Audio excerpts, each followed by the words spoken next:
अस्सलाम वालेकुम, सत श्री अकाल। दोस्तों, ये हमारा एक नया चैनल है और आपसे सबसे पहले इस बात की है कि आप इसे सब्सक्राइब करें ताकि और हमसे जुड़ें बड़ी से बड़ी संख्या में, ताकि हमें ये हौसला मिल सके कि हम अपनी बात आपके सामने कहने के लिए बारंबार आ सकें। मेरे दोस्त ब्रह्मजीत मुझसे मुजफ्फरनगर से एक सवाल पूछते हैं कि हमारी ये समस्याएं जो हैं, जिनका आप वकील साहब अक्सर जिक्र करते रहते हैं, ये तो बहुत पहले से, तो इनका समाधान क्या है और इन समस्याओं की जड़ क्या? मैं उनकी बात से बिल्कुल सहमत हूं कि ये समस्याएं हमारे सामने बहुत समय से।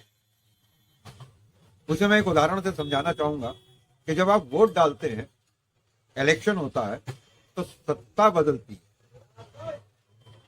जब 1947 में हिंदुस्तान आजाद हुआ था, तब व्यवस्था बदली, लेकिन हमारे यहाँ सत्ता परिवर्तन से क्या परिवर्तन आएगा, ये बात की बात है। हमारे यहाँ व्यवस्था परिवर्तन से क्या परिवर्तन आए हैं, उसके बारे में मैं आपको एक इलस्ट्रेशन, एक एग्जाम्पल, एक उदाहरण देना चाहूँ। दिल्ली पे मुगलों की हुकूमत, बादशाहत और सिंधिया ग्वालियर का राज। मुगल अंग्रेजों से हार जाते हैं, अब एक नई व्यवस्था आ जाती है, ब्रिटिश व्यवस्था आ जाती है। लेकिन उससे परिवर्तन क्या होता है, क्योंकि आज भी सिंधिया वहां का राजा। 190 साल हुकूमत करने के बाद अंग्रेज हिंदुस्तान से चले जाते हैं सन 1947 में। अब लोकतंत्र आ जाता है, लेकिन सिंधिया ग्वालियर का राजा है। दिल्ली पे कांग्रेस की हुकूमत हो जाती है, सेक्युलर पार्टी की हुकूमत हो जाती है। संविधान ने जिसको सम्मत किया है, वो एक पावर दिल्ली की सत्ता में आती है और सिंधिया अब भी ग्वालियर का राजा है।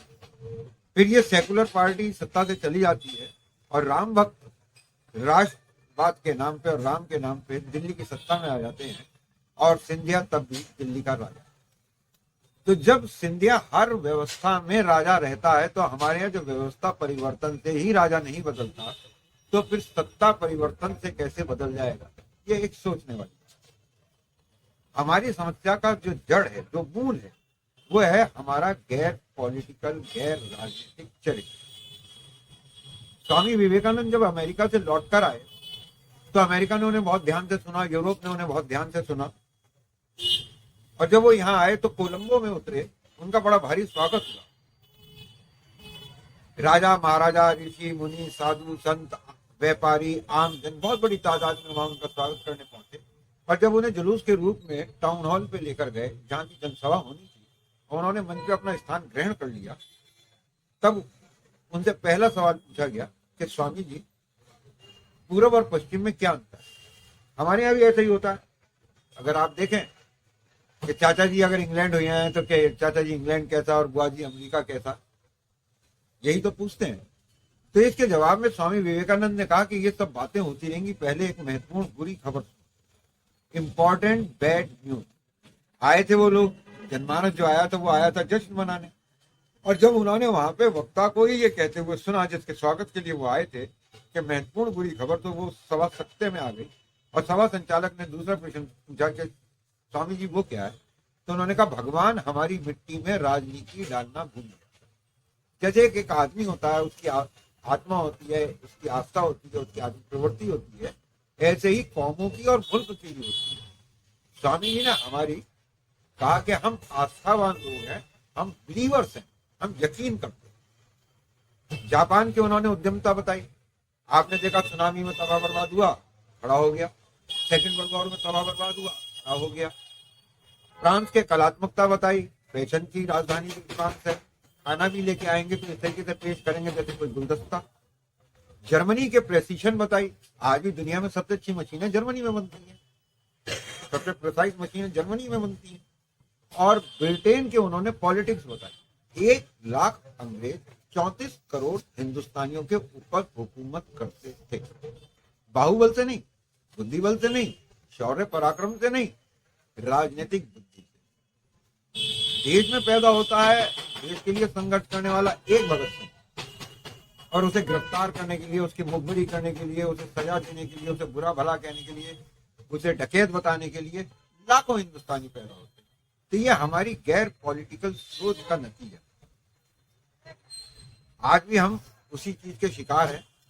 हम राजनीति को नहीं समझ पाते और हम सब राजनीति, पान की दुकान पे भी राजनीति हो रही है, स्मृति ईरानी भी राजनीति कर रही है, हेमा मालिनी भी राजनीति कर रही है, धर्मेंद्र भी राजनीति कर रहे हैं, सनी देओल भी राजनीति कर रहे हैं।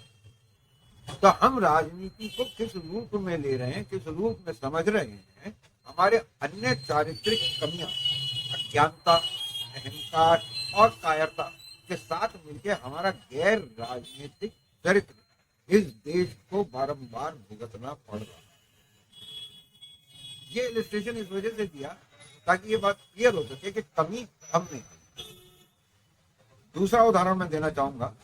आपने देखा कि जब हिंदुस्तान की आजादी के लिए संघर्ष हो रहा था, तब सारे के सारे लोग देश को आजाद कराने के लिए लड़ रहे थे, चाहे वो भगत सिंह था, चाहे वो शेरदिल अफरीदी था, चाहे चंद्रशेखर आजाद थे, चाहे अशफाकुल्लाह खां था। तो ये सब देश को आजाद कराने के लिए लड़ रहे थे। और उस दिन जब देश आजाद हुआ और उसके बाद हमने अपनी व्यवस्था बनाई, तो हमने एक सेकुलर व्यवस्था बनाई और संविधान से चलने का हमने प्रण लिया कि भाई अब इस देश को संविधान के हिसाब से चलना होगा। आज 70 साल बाद हम देख रहे हैं कि अयोध्या में, काशी में, मथुरा में मंदिरों की लड़ाई चल रही है। अब हम ये ढूंढ रहे हैं कि इस मंदिर के नीचे, इस मस्जिद के नीचे शिवलिंग है या नहीं। ये जो चीज निकली है, ये फव्वारा है या शिवलिंग। और अदालतें सुन रही हैं। संविधान के तहत जन्म लेने वाली हाई कोर्ट, सुप्रीम कोर्ट इन मुकदमों को सुन रही है जिनका कोई वजूद नहीं, और हिंदुस्तान इसकी बारंबार कीमत अदा कर रहा है। आज इन मुकदमों का कोई औचित्य नहीं है, इन झगड़ों का कोई औचित्य नहीं है, क्योंकि जब देश आजाद हुआ 15 अगस्त सन 1947 को और 26 जनवरी 1950 को हमारा संविधान लागू हुआ, तो ये सेकुलर हिंदुस्तान का संविधान लागू हुआ था। उससे पहले मंदिरों के लिए हम सुनते हैं कि साहब बड़े बड़े संघर्ष किए गए, तो वो धार्मिक आजादी का तो युद्ध हो सकता है, लेकिन देश की आजादी का युद्ध तो सेकुलर था। हम उस चरित्र को भूल गए और बारंबार उसी दुष्चक्र में फंसकर हम राजनीतिक सत्ता को तय कर रहे। तो ये हमारे गैर राजनीतिक चरित्र का दूसरा उदाहरण आपके सामने है, जिसकी कीमत हम बारंबार अदा कर रहे हैं। अब इसके अलावा हम पहली बात, पहले तो कुछ जानत ना हो, फिर किसी की मानत ना हो।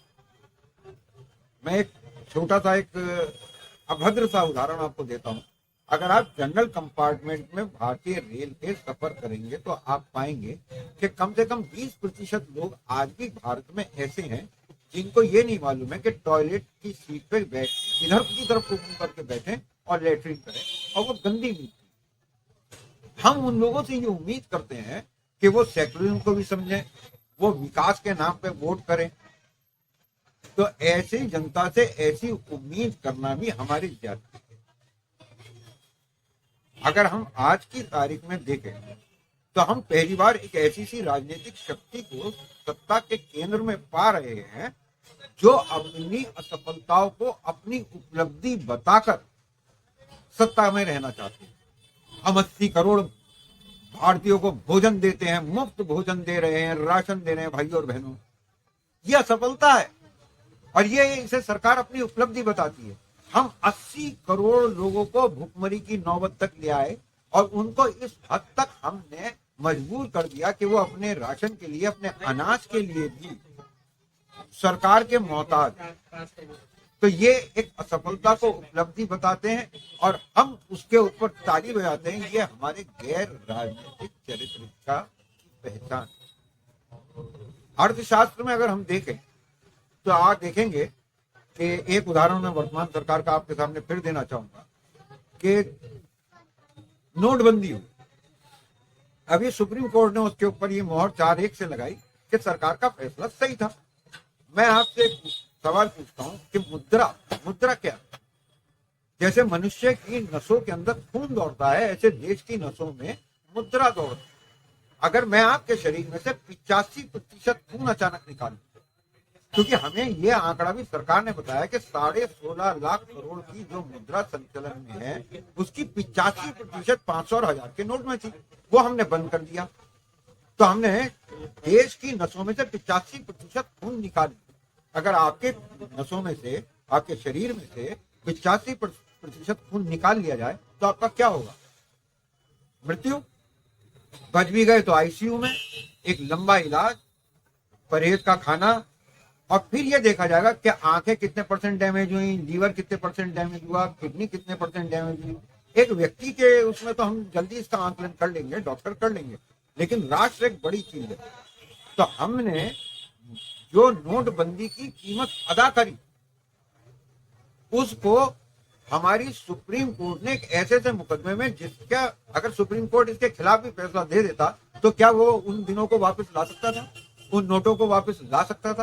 तो ये सारी की सारी जो जद्दोजहद अंदर सुप्रीम कोर्ट में हो रही थी, इसे कहते हैं नूरा कुश्ती। जब इनका फैसला उस गलती को सुधार नहीं सकता था तो आप क्यों सुन रहे हैं कि भविष्य में ऐसे ना हो, और आपने उसके ऊपर मोहर लगा दी कि सरकार ठीक थी।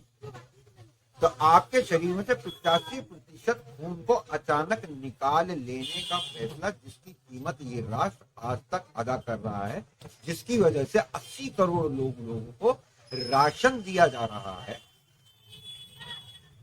वो असफलता हम अपनी उपलब्धि के रूप। दूसरी चीज, हमारा झूठ के अंदर विश्वास।